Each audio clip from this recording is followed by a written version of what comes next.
It's an astonishing record, 27-point swing, the most ever.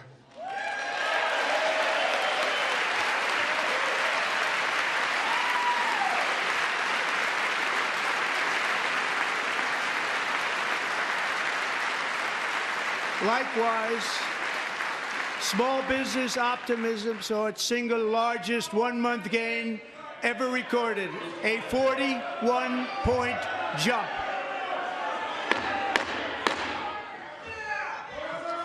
Members are directed to uphold and maintain decorum in the House and to cease any further disruptions. That's your warning.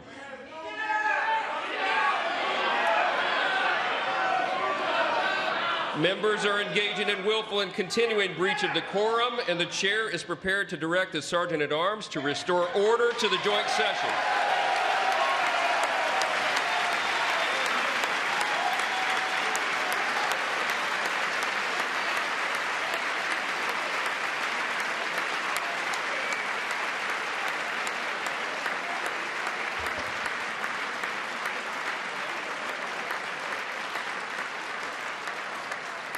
Mr. Green, take your seat. Take your seat, sir. Take your seat. Finding that members continue to engage in willful and concerted disruption of proper decorum, the chair now directs the Sergeant-at-Arms to restore order. Remove this gentleman from the chamber.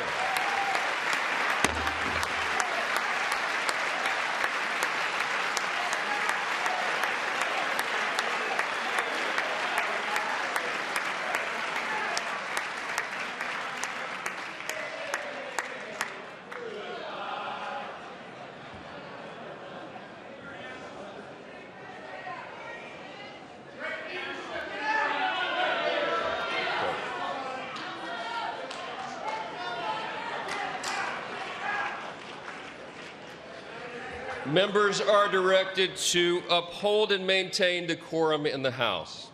Mr. President, you continue. Thank you.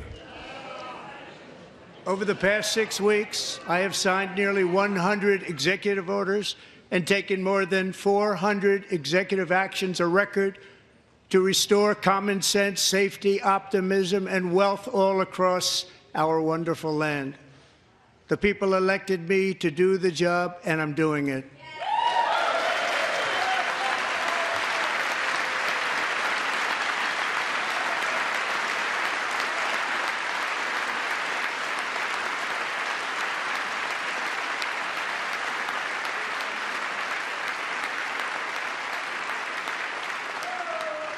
In fact, it has been stated by many that the first month of our presidency, it's our presidency, is the most successful in the history of our nation. By many.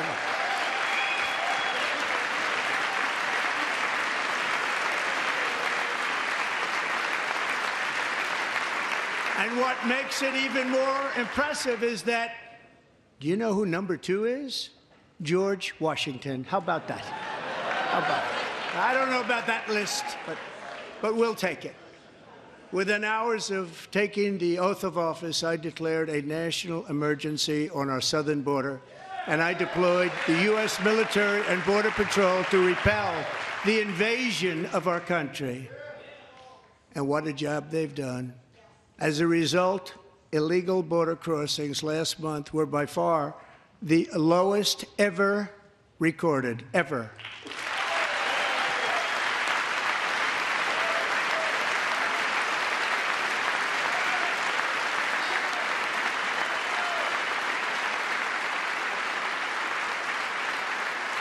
They heard my words and they chose not to come. Much easier that way. In comparison, under Joe Biden, the worst president in American history, there were hundreds of thousands of illegal crossings a month, and virtually all of them, including murderers, drug dealers, gang members, and people from mental institutions and insane asylums, were released into our country. Who would want to do that? This is my 5th such speech to Congress. And once again, I look at the Democrats in front of me, and I realize there is absolutely nothing I can say to make them happy or to make them stand or smile or applaud. Nothing I can do. I could find a cure to the most devastating disease, a disease that would wipe out entire nations, or announce the answers to the greatest economy in history, or the stoppage of crime to the lowest levels ever recorded. And these people sitting right here will not clap, will not stand, and certainly will not cheer for these astronomical achievements. They won't do it, no matter what. Five times I've been up here. It's very sad, and it just shouldn't be this way.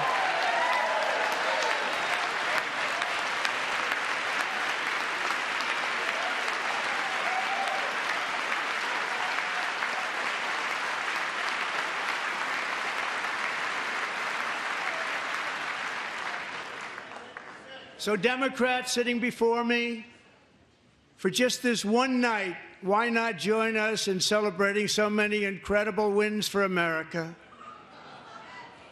For the good of our nation, let's work together and let's truly make America great again.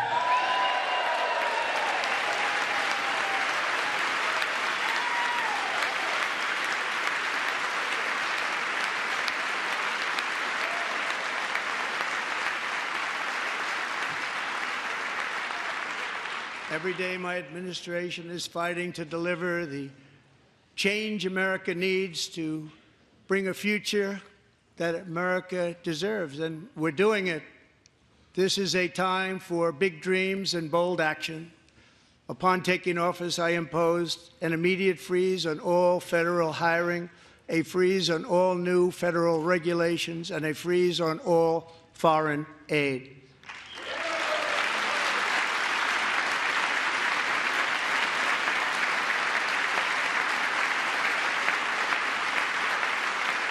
I terminated the ridiculous Green New Scam. I withdrew from the unfair Paris Climate Accord, which was costing us trillions of dollars that other countries were not paying. I withdrew from the corrupt World Health Organization.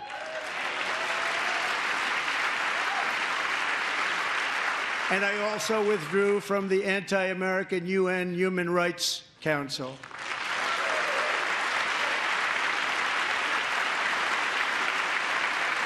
We ended all of Biden's environmental restrictions that were making our country far less safe and totally unaffordable.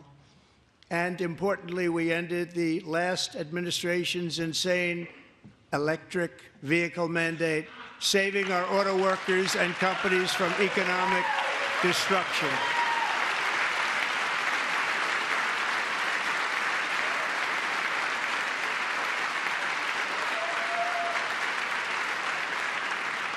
To unshackle our economy, I have directed that for every one new regulation, 10 old regulations must be eliminated, just like I did in my very successful first term.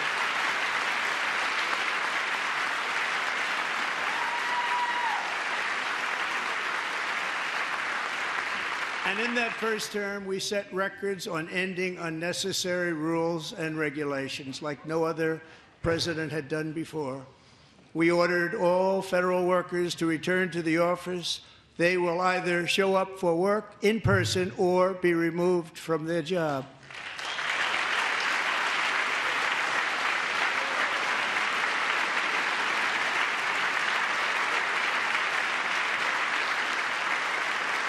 And we have ended weaponized government where, as an example, a sitting president is allowed to viciously prosecute his political opponent, like me. How did that work out? Not too good. Not too good.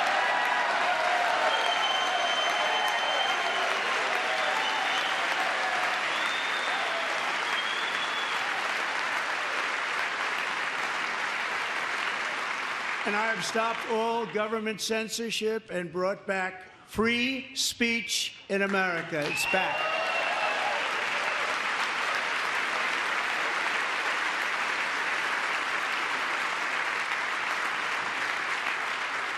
And 2 days ago, I signed an order making English the official language of the United States of America.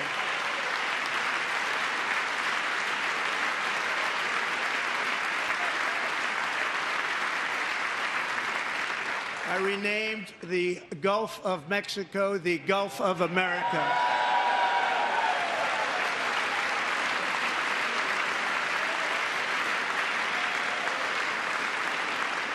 And likewise, I renamed, for a great president, William McKinley, Mount McKinley again.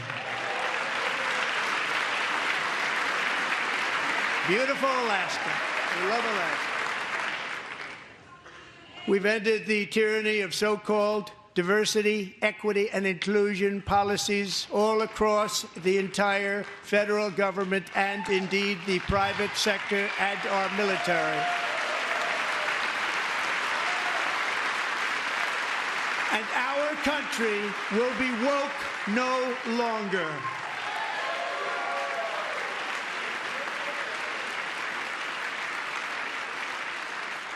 We believe that whether you are a doctor, an accountant, a lawyer, or an air traffic controller, you should be hired and promoted based on skill and competence, not race or gender. Very important.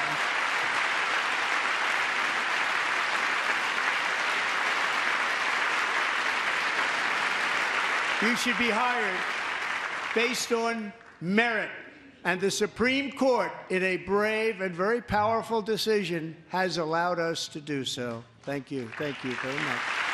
Thank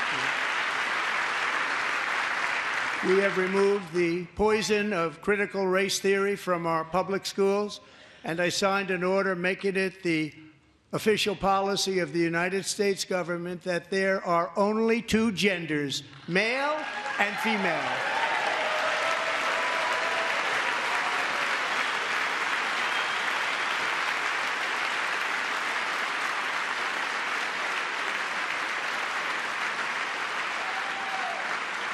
I also signed an executive order to ban men from playing in women's sports.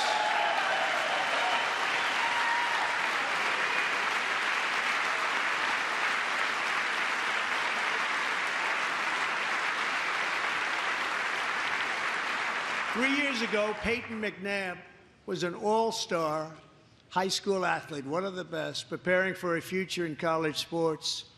But when her girls' volleyball match was invaded by a male, he smashed the ball so hard in Peyton's face, causing traumatic brain injury, partially paralyzing her right side and ending her athletic career. It was a shot like she's never seen before. She's never seen anything like it. Peyton is here tonight in the gallery, and Peyton, from now on, schools will kick the men off the girls' team, or they will lose all federal funding.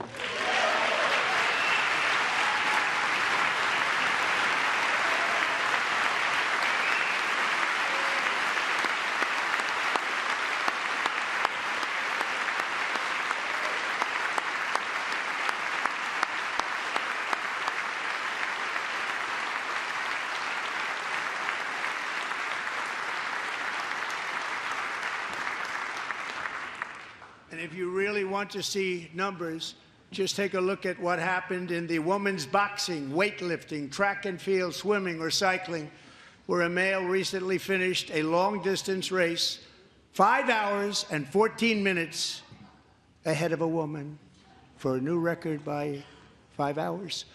Broke the record by 5 hours. It's demeaning for women, and it's very bad for our country. We're not going to put up with it any longer.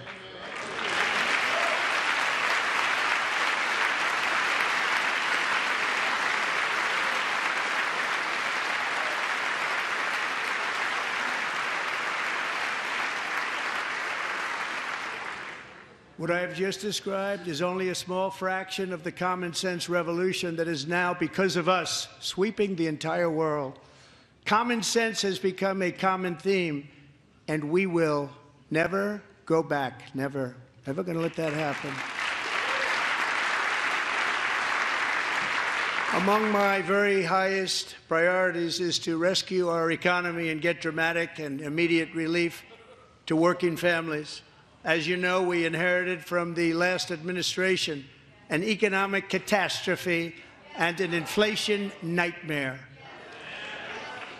Their policies drove up energy prices, pushed up grocery costs, and drove the necessities of life out of reach for millions and millions of Americans. They've never had anything like it. We suffered the worst inflation in 48 years, but perhaps even in the history of our country. They're not sure. As president, I'm fighting every day to reverse this damage and make America affordable again.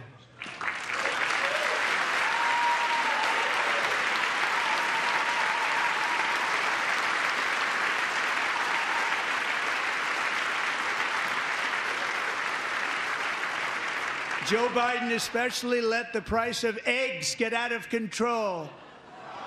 The egg price is out of control, and we're working hard to get it back down. Secretary, do a good job on that. You inherited a total mess from the previous administration. Do a good job.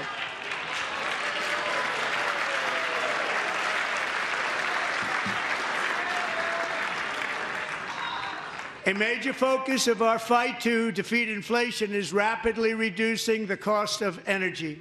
The previous administration cut the number of new oil and gas leases by 95%, slowed pipeline construction to a halt, and closed more than 100 power plants. We are opening up many of those power plants right now.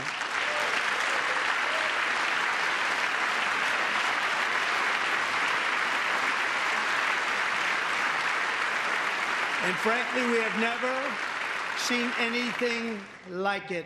That's why on my first day in office, I declared a national energy emergency.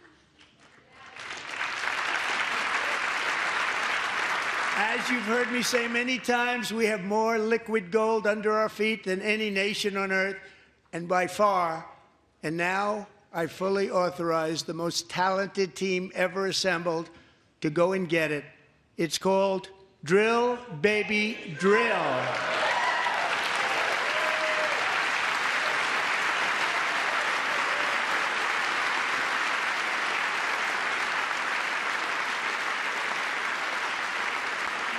My administration is also working on a gigantic natural gas pipeline in Alaska, among the largest in the world, where Japan, South Korea, and other nations want to be our partner with investments of trillions of dollars each. There's never been anything like that one. It will be truly spectacular. It's all set to go. The permitting is gotten. And later this week, I will also take historic action to dramatically expand production of critical minerals and rare earths here in the USA.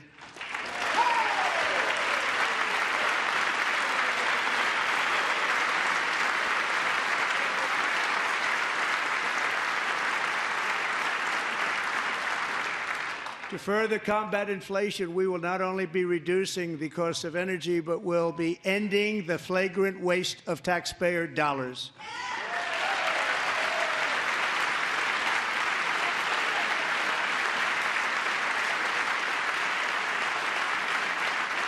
And to that end, I have created the brand new Department of Government Efficiency, DOGE. Perhaps you've heard of it. Perhaps.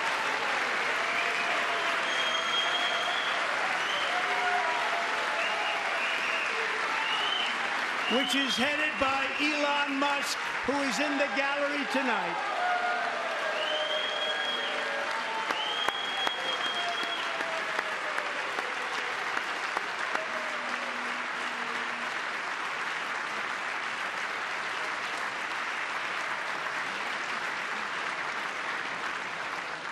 Thank you, Elon. He's working very hard. He didn't need this. He didn't need this. Thank you very much. We appreciate it. Everybody here, even this side, appreciates it, I believe. They just don't want to admit that. Just listen to some of the appalling waste we have already identified.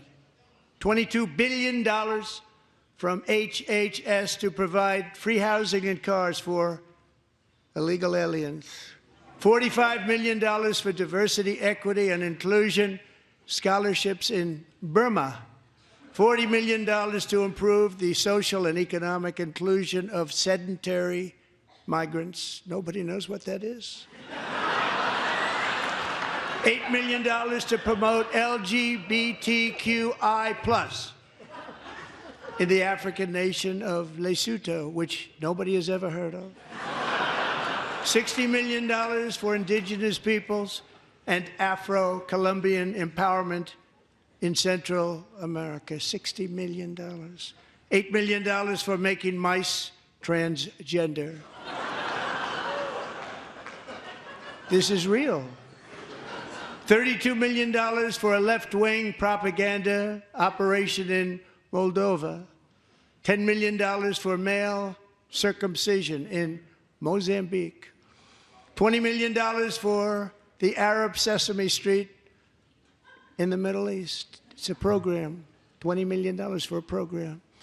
$1.9 billion to recently created Decarbonization of Homes Committee, headed up, and we know she's involved. Just at the last moment, the money was passed over by a woman named Stacey Abrams. Have you ever heard of her? A $3.5 million consulting contract for lavish fish monitoring. $1.5 million for voter confidence in Liberia. $14 million for social cohesion in Mali. $59 million for illegal alien hotel rooms in New York City. He's a real estate developer. He's done very well. $250,000 to increase vegan local climate action innovation in Zambia. $42 million for social and behavior change in Uganda. $14 million for improving public procurement in Serbia. $47 million for improving learning outcomes in Asia. Asia's doing very well with learning. We know what we're doing. Should use it ourselves. And $101 million for DEI contracts at the Department of Education, the most ever paid, nothing even like it. Under the Trump administration, all of these scams, and they're far worse, but I didn't think it was appropriate to talk about them. They're so bad. Many more have been found out and exposed and swiftly terminated by a group of very intelligent, mostly young people, headed up by Elon, and we appreciate it. We found hundreds of billions of dollars of fraud.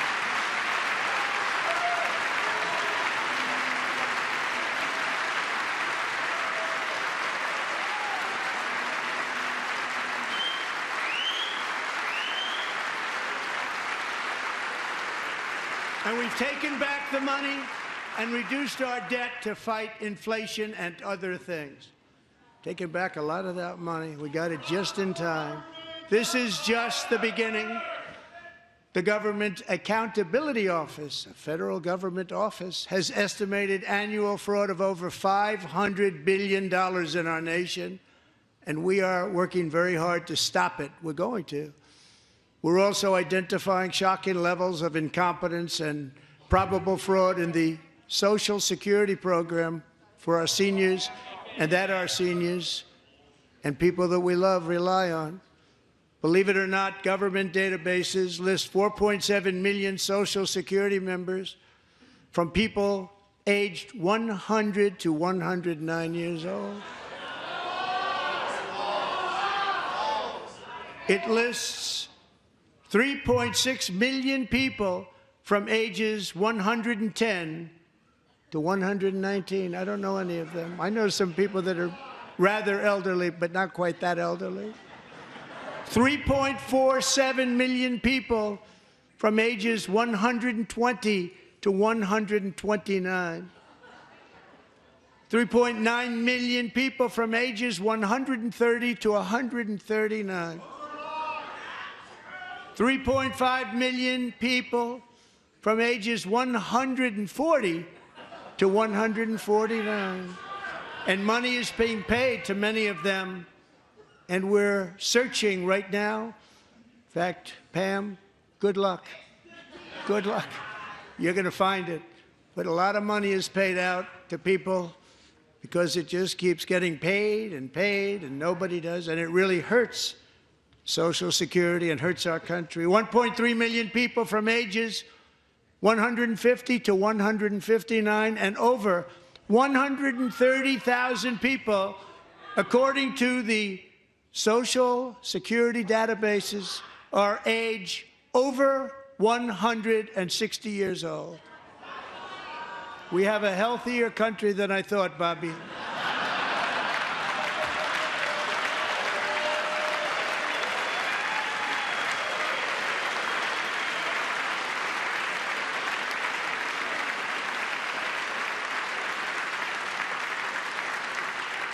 Including, to finish, 1,039 people between the ages of 220 and 229, one person between the age of 240 and 249, and one person is listed at 360 years of age.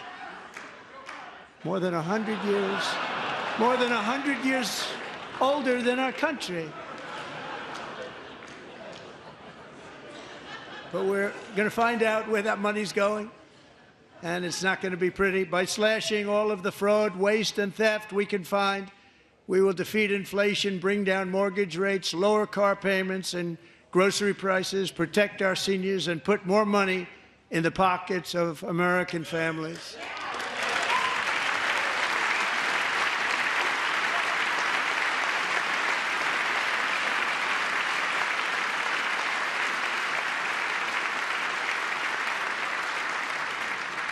And today, interest rates took a beautiful drop, big, beautiful drop. It's about time.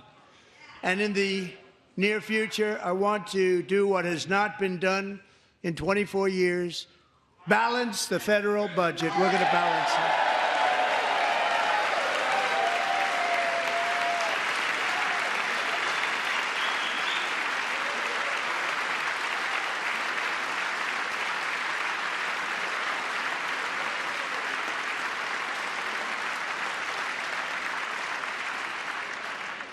With that goal in mind, we have developed in great detail what we are calling the Gold Card, which goes on sale very, very soon. For $5 million, we will allow the most successful job-creating people from all over the world to buy a path to U.S. citizenship. It's like the green card, but better and more sophisticated. And these people will have to pay tax in our country. They won't have to pay tax from where they came. The money that they've made, you wouldn't want to do that, but they have to pay tax, create jobs. They'll also be taking people out of colleges and paying for them so that we can keep them in our country instead of having them being forced out. Number one, at the top school, as an example, being forced out and not being allowed to stay and create tremendous numbers of jobs and great success for a company out there. So while we take out the criminals, killers, traffickers, and child predators who are allowed to enter our country under the open border policy of these people, the Democrats, the Biden administration, the open border insane policies that you've allowed to destroy our country, we will now bring in brilliant, hardworking, job-creating people. They're going to pay a lot of money, and we're going to reduce our debt with that money.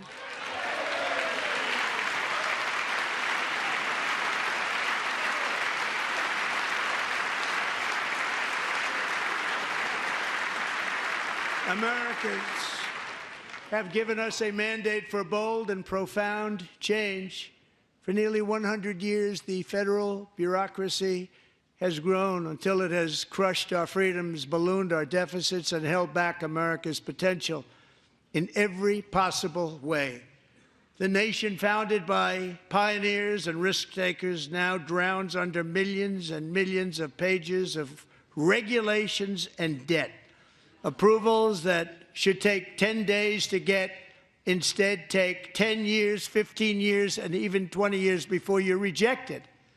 Meanwhile, we have hundreds of thousands of federal workers who have not been showing up to work.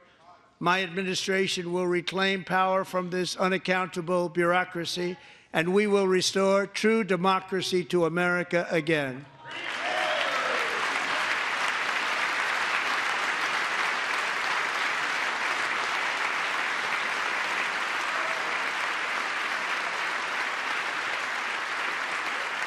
And any federal bureaucrat who resists this change will be removed from office immediately.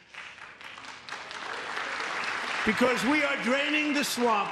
It's very simple. And the days of rule by unelected bureaucrats are over.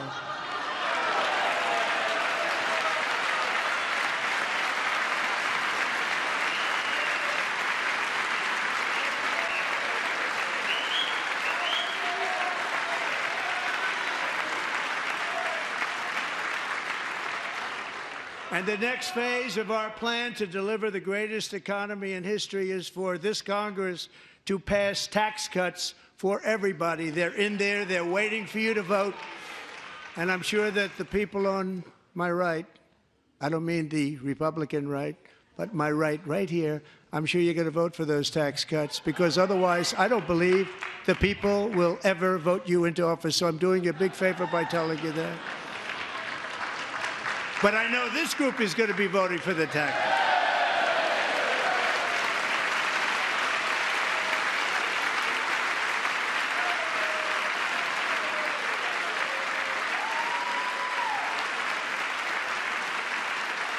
Thank you. It's a very, very big part of our plan. We had tremendous success in our first term with it. A very big part of our plan. We're seeking permanent income tax cuts all across the board. And to get urgently needed relief to Americans hit especially hard by inflation, I'm calling for no tax on tips, no tax on overtime, and no tax on Social Security benefits for our great seniors.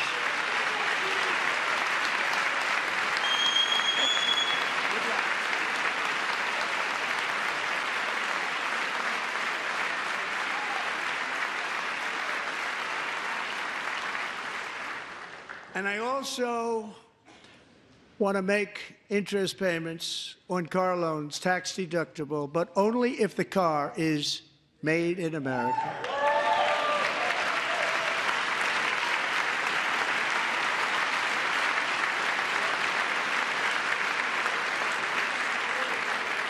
And by the way, we're going to have growth in the auto industry like nobody's ever seen. Plants are opening up all over the place. Deals are being made. Never seen. That's a combination of the election win and tariffs. It's a beautiful word, isn't it? That, along with our other policies, will allow our auto industry to absolutely boom. It's going to boom. Spoke to the majors today, all three, the top people, and they're so excited. In fact, already numerous car companies have announced that they will be building massive automobile plants in America, with Honda just announcing a new plant in Indiana, one of the largest anywhere in the world.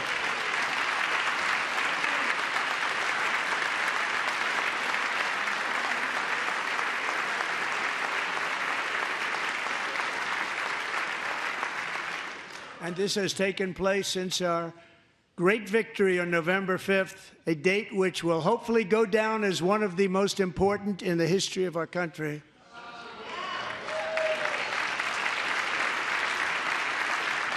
In addition, as part of our tax cuts, we want to cut taxes on domestic production and all manufacturing. And just as we did before, we will provide 100% expensing. It will be retroactive to January 20th, 2025. And it was one of the main reasons why our tax cuts were so successful in our first term, giving us the most successful economy in the history of our country. First term. We had a great first term.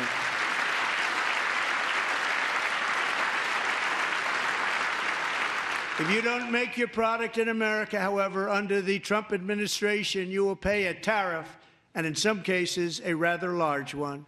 Other countries have used tariffs against us for decades, and now it's our turn to start using them against those other countries. On average, the European Union, China, Brazil, India, Mexico, and Canada, have you heard of them? And countless other nations charge us tremendously higher tariffs than we charge them. It's very unfair. India charges us auto tariffs higher than 100%. China's average tariff on our products is twice what we charge them. And South Korea's average tariff is 4 times higher. Think of that, 4 times higher. And we give so much help militarily and in so many other ways to South Korea, but that's what happens. This is happening by friend and foe. This system is not fair to the United States and never was, and so on April 2nd, I wanted to make it April 1st, but I didn't want to be accused of April Fool's Day. That's not, just one day was cost us a lot of money. But we're going to do it in April. I'm a very superstitious person. April 2nd, reciprocal tariffs kick in. And whatever they tariff us, other countries, we will tariff them. That's reciprocal, back and forth. Whatever they tax us, we will tax them. If they do non-monetary tariffs to keep us out of their market, then we will do non-monetary barriers to keep them out of our market. There's a lot of that, too. They don't even allow us in their market. We will take in trillions and trillions of dollars and create jobs like we have never seen before. I did it with China, and I did it with others, and the Biden administration couldn't do anything about it because there was so much money they couldn't do anything about it. We have been ripped off for decades by nearly every country on earth, and we will not let that happen any longer.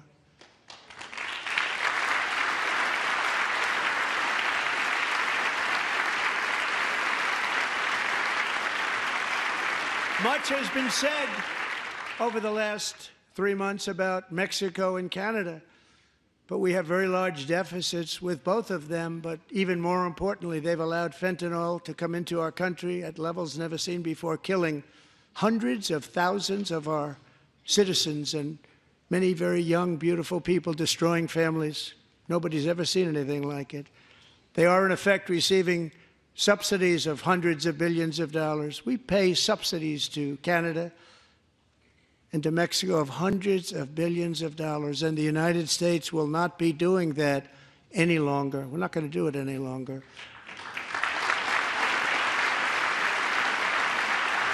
Thanks to our America First policies we're putting into place, we have had $1.7 trillion of new investment in America in just the past few weeks.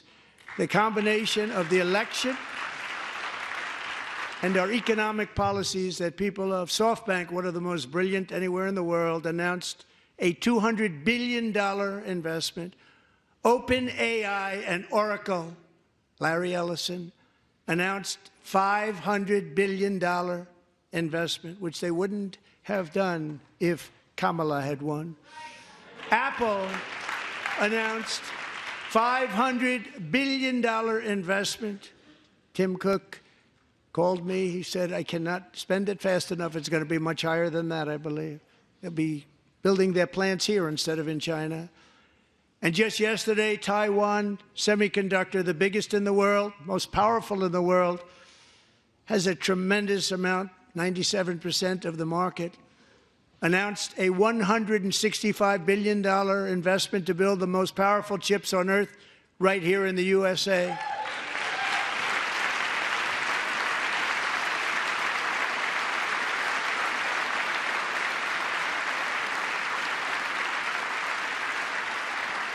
And we're not giving them any money. Your CHIPS Act is a horrible, horrible thing. We give hundreds of billions of dollars, and it doesn't mean a thing. They take our money and they don't spend it. All that meant to them, we're giving them no money. All that was important to them was they didn't want to pay the tariffs, so they came and they're building, and many other companies are coming. We don't have to give them money. We just want to protect our businesses and our people. And they will come because they won't have to pay tariffs if they build in America. So it's very amazing. You should get rid of the CHIP Act, and whatever's left over, Mr. Speaker, you should use it to reduce debt or any other reason you want to.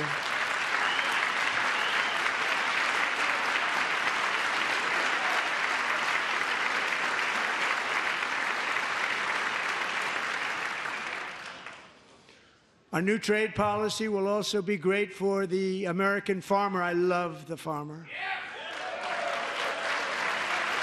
Who will now be selling into our home market, the USA, because nobody is going to be able to compete with you. Because those goods that come in from other countries and companies, they're really in a bad position in so many different ways. They're uninspected. They may be very dirty and disgusting, and they come in and they pour in, and they hurt our American farmers. The tariffs will go on agricultural product coming into America, and our farmers, starting on April 2nd, it may be a little bit of an adjustment period. We had that before when I made the deal with China, $50 billion of purchases, and I said, just bear with me, and they did. They did. Probably have to bear with me again, and this will be even better. That was great. The problem with it was that Biden didn't enforce it. He didn't enforce it. $50 billion of purchases, and we were doing great, but Biden did not enforce it, and it hurt our farmers. But our farmers are going to have a field day right now. So to our farmers, have a lot of fun. I love you too. I love you too. It's all going to happen.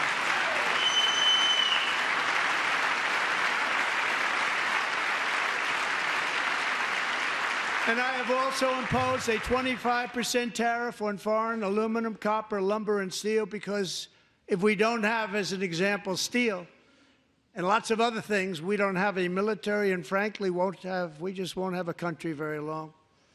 Here today is a proud American steelworker, fantastic person from Decatur, Alabama, Jeff Denard. Has been working at the same steel plant for 27 years in a job that has allowed him to serve as the captain of his local volunteer fire department, raise 7 children with his beautiful wife, Nicole, and over the years provide a loving home for more than 40 foster children. So great, Jeff.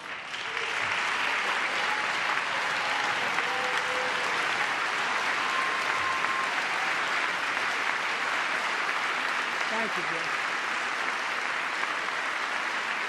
Thank you, Jeff.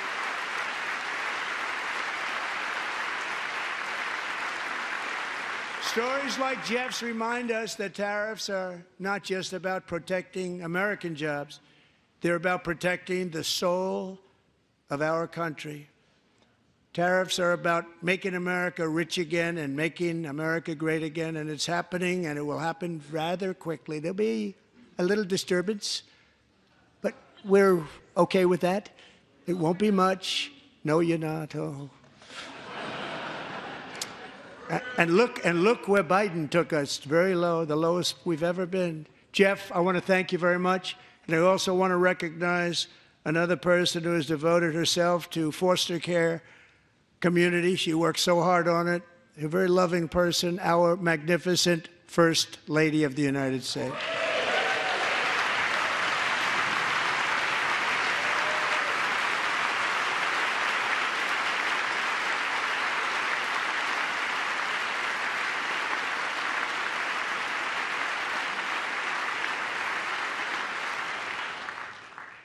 Melania's work has yielded incredible results, helping prepare our nation's future leaders as they enter the workforce.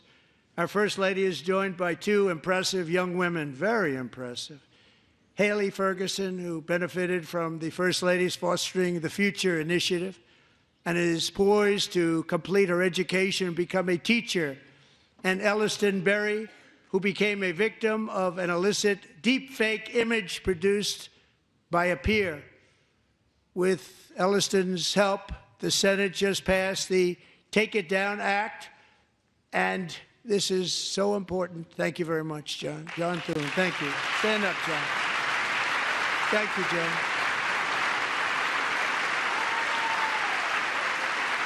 Thank you all very much.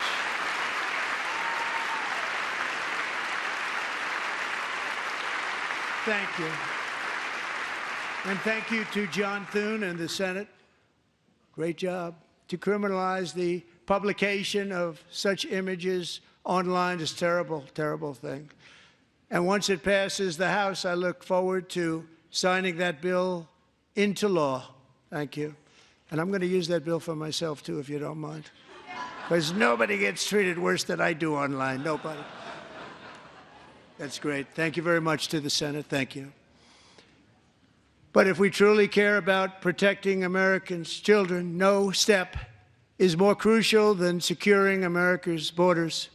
Over the past 4 years, 21 million people poured into the United States. Many of them were murderers, human traffickers, gang members, and other criminals from the streets of dangerous cities all throughout the world.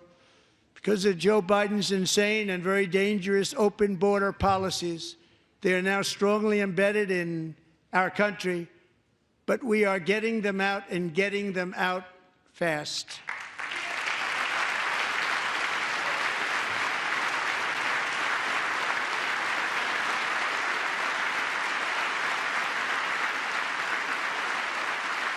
And I want to thank Tom Homan and Christy. I want to thank you and Paul of Border Patrol.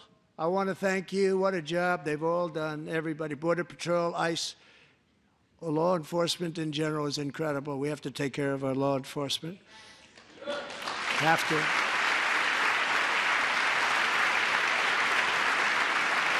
Last year,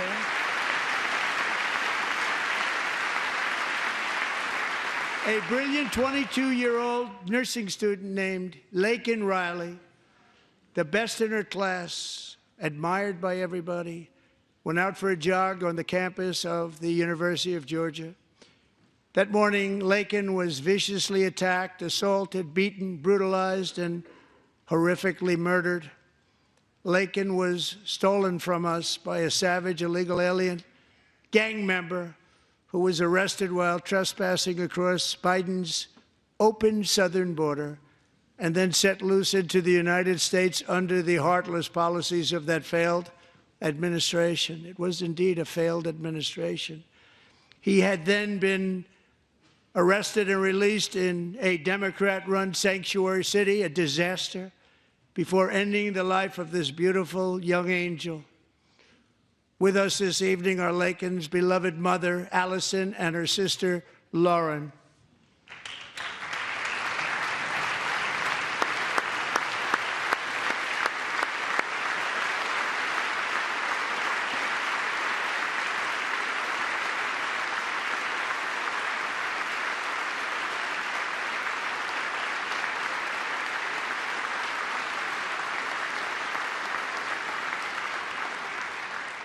Last year, I told Laken's grieving parents that we would ensure their daughter would not have died in vain.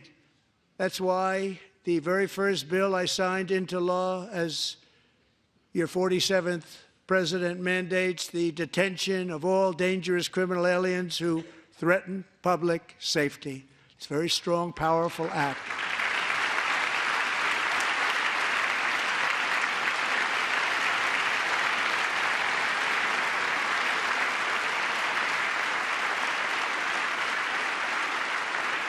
It's called the Laken-Riley Act.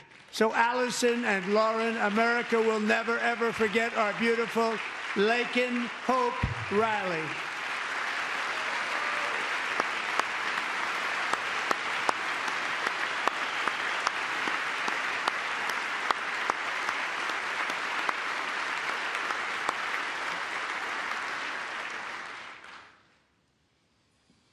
Thank you very much.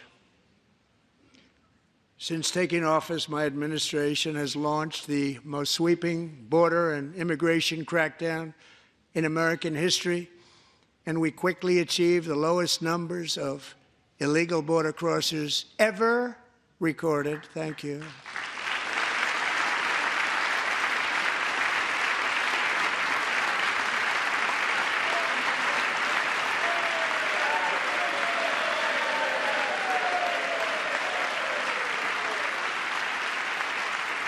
The media and our friends in the Democrat Party kept saying we needed new legislation, we must have legislation to secure the border.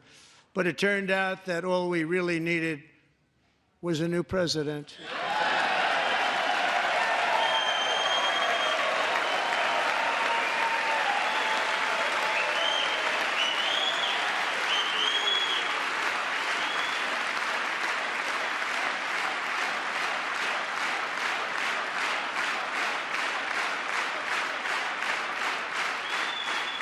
Thank you. Joe Biden didn't just open our borders, he flew illegal aliens over them to overwhelm our schools, hospitals, and communities throughout the country. Entire towns like Aurora, Colorado, and Springfield, Ohio, buckled under the weight of the migrant occupation and corruption like nobody's ever seen before. Beautiful towns destroyed. Now, just as I promised in my inaugural address, we are achieving the great liberation of America.